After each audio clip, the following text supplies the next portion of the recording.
Alors, qu'est-ce que je vais regarder aujourd'hui? C'est quoi ça? This year, we host the Natural Bodybuilding Competition. It's not fair. He's a cheat. He can't be natural. Champions, it's time to cut.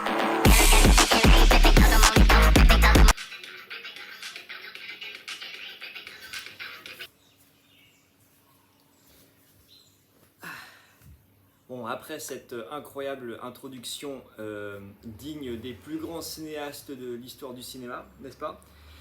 On va reparler du sujet de l'intelligence artificielle. Donc là, en quelques semaines, j'ai eu le temps de voir des nouvelles choses qui sont apparues. Et donc du coup, c'est assez intéressant parce que il y a différents aspects justement de cette créativité qui émergent de plus en plus et dont je voulais parler. Il y a déjà beaucoup de vidéos de personnes qui se questionnent sur comment l'intelligence artificielle va vraiment bouleverser, comment elle va évoluer, comment est-ce qu'elle va bouleverser le quotidien des gens, etc. Et j'avais déjà consacré quelques vidéos sur ce sujet-là. Mais après, moi, je laisse des chaînes qui sont vraiment dédiées à parler correctement de ce sujet-là, comme par exemple Futurologue, qui est une excellente chaîne pour ça. Mais moi, justement, ce qui m'intéresse, c'est plutôt de voir, plutôt que de toujours se poser cette question, mais bon, est-ce qu'il faut utiliser l'IA ou pas? C'est plutôt de voir ce que des créatifs en font, en fait. Moi, ce que je constate, la petite conclusion du moment que j'ai, que je n'avais pas forcément avant, c'est pour ça que je pense que c'est intéressant d'en parler, c'est pas que les intelligences artificielles vont remplacer des métiers, c'est que des métiers créatifs, je veux dire, c'est que il va y avoir de nouveaux créatifs qui vont émerger, de nouveaux métiers en fait qui vont apparaître. Ce qui est très intéressant. Bien sûr, parmi toutes les vidéos qu'on peut voir, toutes les créations IA qu'on peut voir, il y a beaucoup de déchets. Mais est-ce qu'on a vraiment attendu l'IA pour ça? Par exemple, quand il y a eu Internet qui a commencé à vraiment se populariser, énormément de personnes ont commencé à poster sur des sites de dessins comme par exemple DeviantArt. Et là, sur DeviantArt, oui, tu avais du très haut niveau, mais tu avais aussi une majorité en fait, de dessins extrêmement amateurs qui polluaient un petit peu en fait le reste. Donc en fait, ce genre de pollution visuelle, on va dire, cette pollution créatrice, elle a toujours existé. On n'a pas attendu l'IA pour ça. Mais donc, ça sert à rien en fait de perdre son temps à parler de ça. Je pense que c'est beaucoup plus intéressant de voir ce que les créatifs en font. Et donc voilà, là j'ai différents exemples dont je vais te parler dans cette vidéo, notamment celui de la première vidéo que tu as vue en introduction. C'est un concept que j'ai trouvé très drôle. Donc c'est un compte qui s'appelle Fantasy Images, qui a quand même plus de 100 000 abonnés et qui fait pas mal de parodies sur différentes choses. Et avant, il utilisait effectivement d'intelligence artificielle mais moins poussée et donc du coup, c'était pas très très joli. Mais là, effectivement, cette vidéo qu'il a sortie, moi, ce que je trouve vraiment bluffant, c'est que on reconnaît vraiment la direction artistique des films. T'as la même lumière, t'as la même ambiance, les personnages, ils sont hyper ressemblants. Alors, exception peut-être pour Maugrey Folleuil, où là, on a l'impression que c'est un autre acteur, mais ça rend quand même très très bien. Et là, en fait, ce qui est intéressant avec cette vidéo, c'est que là, on part dans la parodie. Donc la parodie, qu'est-ce que c'est? C'est quelque chose qui a toujours existé. Et sur YouTube, c'est quelque chose qui se fait assez souvent. Il y a différents types de parodies. Tu peux avoir vraiment la parodie où tu fais des sketchs.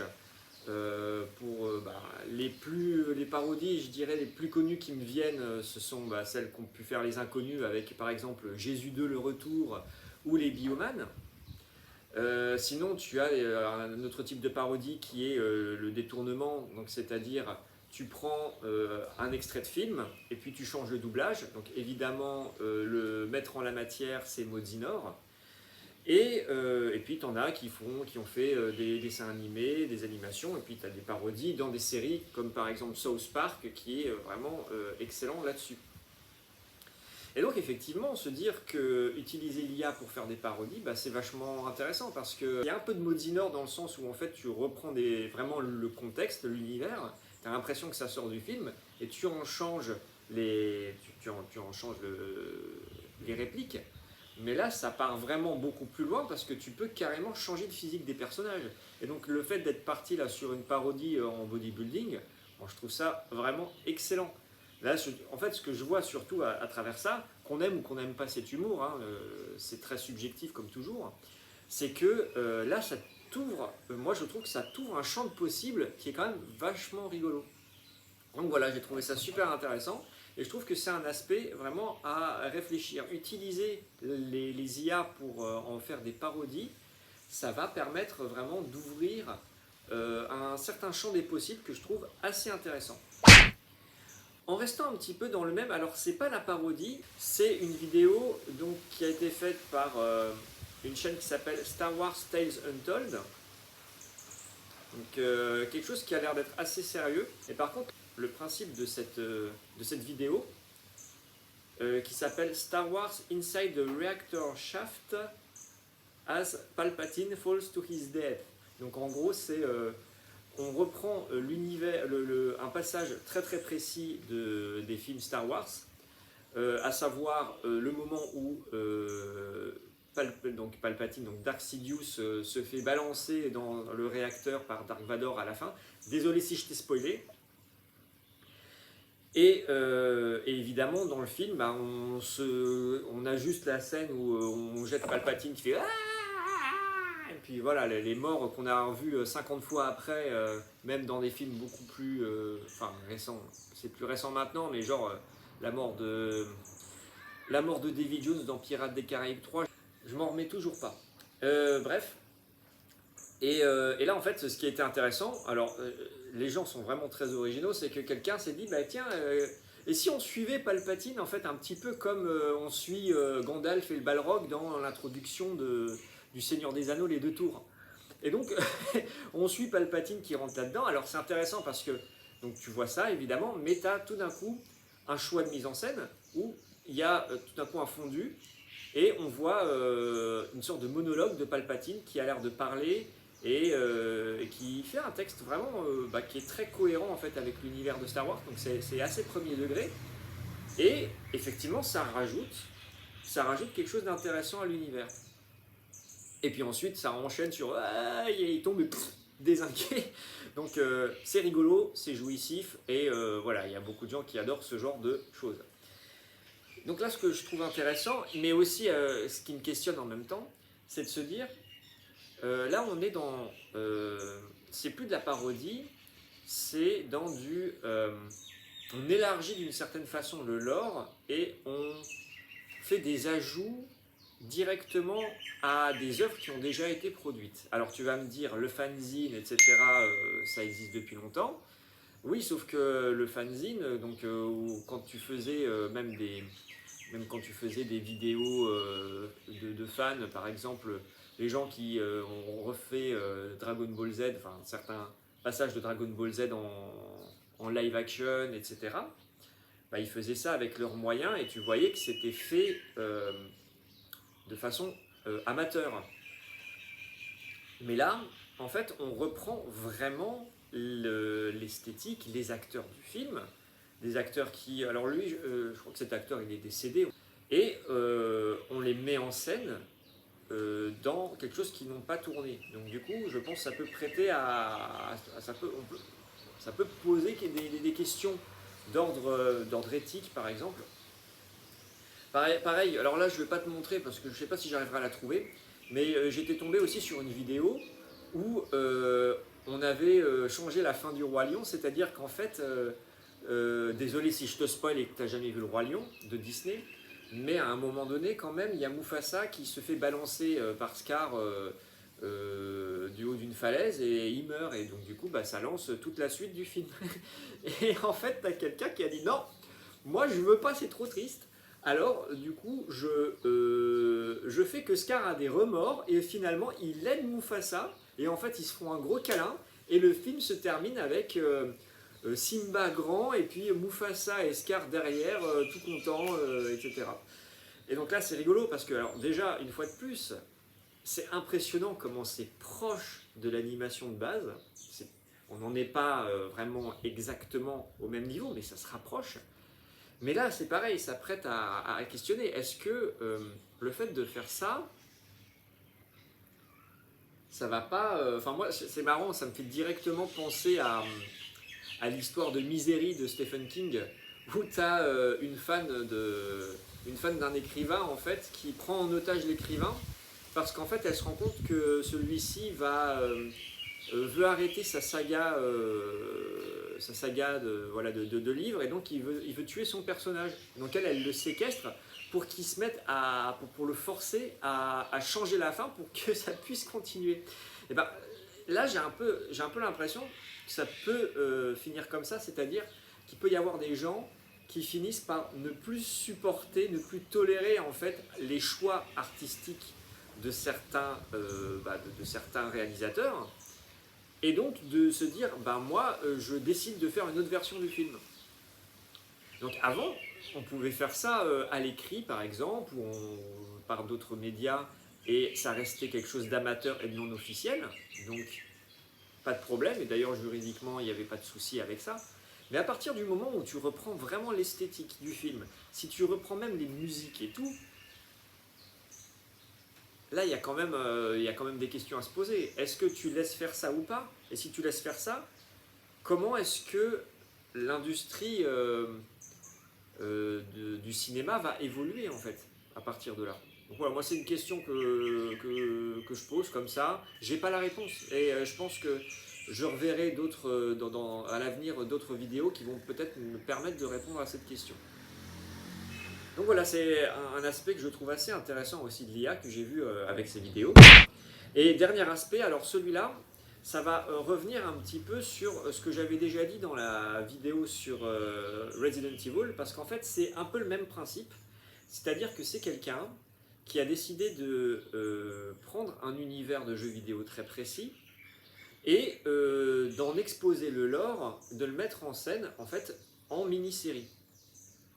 Et là, en l'occurrence, c'est dans l'univers de World of Warcraft. Donc World of Warcraft, un peu comme Resident Evil, a eu droit à son adaptation au cinéma.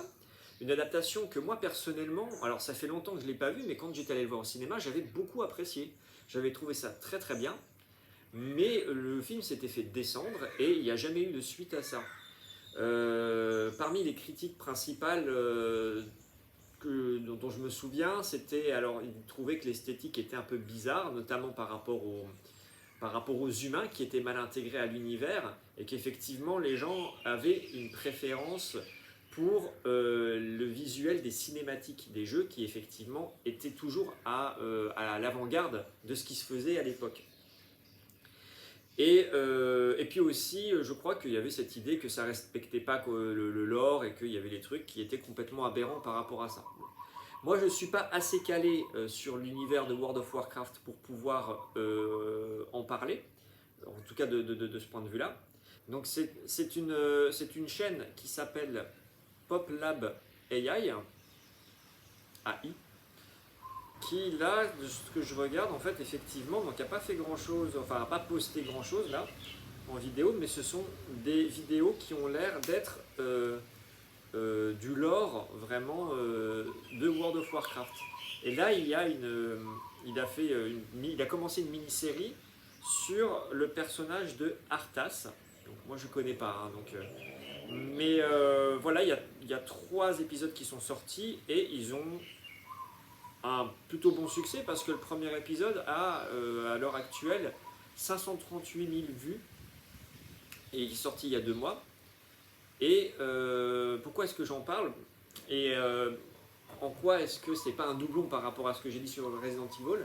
C'est que donc, dans Resident Evil, il y a eu un choix artistique de faire comme si c'était une série animée japonaise. Donc ça fait très manga, vraiment avec l'esthétique japonaise. Et il y a effectivement en plus, je dirais, ces animations qui sont un peu rudimentaires, mais qui au final ne sont pas aberrantes par rapport au choix graphique. Parce qu'en fait, comme je disais, il y a beaucoup de séries animées à budget assez moyen qui ont ce genre d'animation. Donc c'était pas aberrant. Mais là, en fait, le parti pris de ce youtubeur, c'est de ne pas choisir une esthétique manga ou quoi que ce soit, mais au contraire de rester sur l'esthétique des cinématiques. Donc en fait, il partait sur les cinématiques World of Warcraft, donc ce qui fait écho un petit peu aux critiques qu'on avait pu entendre sur le film World of Warcraft, enfin Warcraft tout court, pardon. Et donc il est parti là-dessus et pour développer un pan du lore de World of Warcraft. Et donc moi, une fois de plus, moi je m'y connais pas du tout au niveau du lore, mais je fais confiance et puis aussi aux commentaires pour voir que ça a l'air d'être extrêmement fidèle. Et une fois de plus, d'un point de vue visuel, c'est extraordinaire parce que moi j'ai beaucoup aimé les cinématiques de World of Warcraft, donc je les connais bien. On a l'impression que c'est fait par Blizzard. On a vraiment l'impression que c'est fait par Blizzard. Les effets de lumière, en plus les choix des musiques. Alors les musiques, là, pareil, je ne connais pas assez. Je ne sais pas si ce sont vraiment des musiques des jeux ou si ce sont des musiques générées par IA et qui ressemblent. En tout cas, c'est bluffant. Franchement, c'est bluffant. L'univers est génial. J'ai même trouvé qu'il y avait des moments épiques. Alors évidemment, il y a toujours les limitations, c'est-à-dire ce sont des plans qui sont très courts, etc. Ce sont les limitations techniques actuelles des IA d'animation.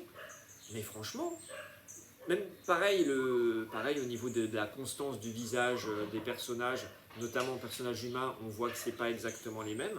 Mais tous les personnages comme le nain, la sorte de gros monstre, etc., là il y a une constance qui est vraiment... Ça marche beaucoup mieux en fait sur ce genre de personnage. Et franchement, le rendu est top. Franchement, le rendu est top, hein. Je peux pas le dire autrement, hein. Donc ça promet, et en plus, je ne veux pas dire de bêtises, mais je crois que c'est lui qui a utilisé que 2 IA pour faire ça. Et en fait, il a utilisé surtout Nano Banana Pro, bien sûr, et Kling AI, et c'est tout. Donc rien, avec 2 IA, donc une qui génère des visuels et une autre qui fait des animations, il nous fait un truc. Alors après voilà, c'est ça, c'est au niveau des... Il n'a pas parlé de la synchro labiale qui est parfaite, et des voix, etc. Donc ça, je ne sais pas comment il fait, mais c'est peut-être encore d'autres IA. Mais c'est quand même dingue de se dire qu'avec un petit budget, ça reste un budget quand même, parce que voilà, c'est une version pro, etc. Il te fait un truc d'un rendu qui est franchement impressionnant. Donc là, moi, je trouve ça vraiment super intéressant.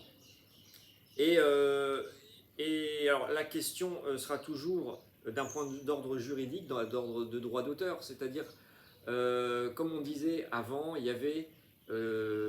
avait le droit de faire des parodies, je pense que ça on pourra toujours, on avait le droit de faire des fanfictions, là je disais fanzine tout à l'heure, mais c'est des fanfictions, parce qu'on voyait que c'était fait en amateur, mais maintenant que ça commence à se rapprocher et même à reprendre des visuels précis, une direction artistique précise, est-ce que les ayants droit vont continuer à permettre ça? Alors je pense que ce n'est pas une question qui va avoir une réponse claire, je pense que ça dépendra des différents ayants droit, mais en tout cas voilà, c'est une question qu'on peut poser, hein, c'est une question d'ordre éthique et d'ordre de droit d'auteur. Mais une fois de plus, j'en reviens, pourquoi est-ce que la plupart des gens font comme ça? Qu'est-ce qui se passe là? Il y a des nouveaux outils qui sont mis sur le marché, et donc on apprend à les utiliser. On apprend à les utiliser en produisant quelque chose. Mais pour pouvoir attirer, pour avoir un maximum de retours, il faut faire des choses qui intéressent, donc du coup qui se basent sur des univers dont on sait qu'ils intéressent déjà les gens.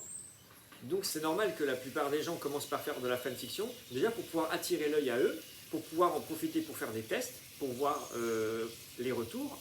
Et après, alors, soit ils continuent comme ça et ils font que ça, pourquoi pas, soit après ils se disent, bon bah maintenant que je suis rodé, maintenant que j'ai certaines personnes qui me suivent et qui apprécient mon travail, eh ben, je vais me lancer et je vais proposer des nouvelles histoires, des nouveaux univers, des nouveaux personnages, etc.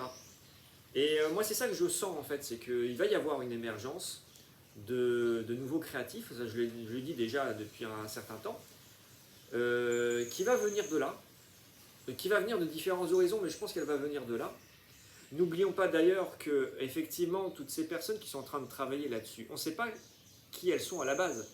Elles n'ont pas juste popé comme ça, elles devaient avoir un travail avant. Alors soit c'est quelqu'un qui par passion a découvert ça et ça a matché tout de suite et ça fonctionne bien, soit au contraire ce sont déjà des pros à la base qui ont donc toute une expérience en termes de mise en scène, en termes de production, etc.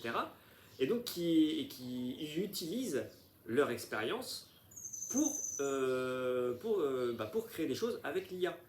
Et forcément, je ne peux pas m'empêcher de penser à moi-même en me disant, est-ce que moi, avec mes compétences d'illustrateur, tout ce que j'ai pu faire jusqu'à maintenant, est-ce qu'un jour, je ne vais pas non plus utiliser des outils comme cela pour produire quelque chose? Là, c'est un questionnement que j'ose me poser parce que je sais que dans le monde artistique, c'est quand même assez virulent. Et on est plutôt contre, hein, c'est plutôt perçu comme une hérésie de penser comme ça. Mais bon, en même temps, c'est comme tout le temps. Donc soit tu es là à perdre ton temps à râler, à critiquer, à te dire que c'est pas bon, soit tu agis, tu fais, tu testes, tu prends le risque de te planter, mais au moins tu avances. Et tu peux faire avancer aussi le médium, etc. Donc, voilà, ce sont différentes approches. Moi, je suis plutôt de l'approche de ceux qui veulent faire avancer les choses, veulent proposer de la nouveauté. Donc, voilà, je ne me ferme absolument pas cette porte. Mais on verra à l'avenir comment les choses vont évoluer et quelles idées je pourrais avoir aussi avec ce qui sort. J'espère que cette vidéo t'a plu. N'hésite pas à me donner ton avis en commentaire. Si jamais il y a des choses que tu veux partager en termes de créateurs en IA ou autre, eh ben, moi je suis preneur avec plaisir. Je t'invite aussi à liker et à partager au maximum la vidéo si tu penses qu'elle peut intéresser quelqu'un. Et en attendant, moi je te dis à bientôt pour une prochaine vidéo, que ce soit sur le sujet de l'IA ou un autre sujet. Voilà, bye bye.